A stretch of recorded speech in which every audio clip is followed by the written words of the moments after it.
મનોજભાઈ પંચાલની વંશ મોર ફરમાઈશ કે દિલ તોડીને દગો કર્યો, પારકાને હગો કર્યો, જિંદગી કરી નાખી કે તો રમર ભમર. આ કોરોના તો ફરી રમર ભમર કરવા આવે છે લાગે. અમદાવાદમાં લોકડાઉન થઈ ગયું છે, આખા ગુજરાતમાં ના થાય ધારું. બધાના ધંધાની પથારી ફેરવા આવ્યો છે બાપ. બધાના ધંધાની પથારી ફેરવા કોરોના ફરી પાછો આવે છે.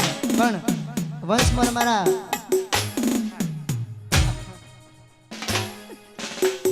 પંચાલ પરિવારની ફરમાઈશ છે બાપ. અને પંચાલ પરિવાર માટે ગાવું હોય આ દિનેશ કાકા આજા.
પાર્વતી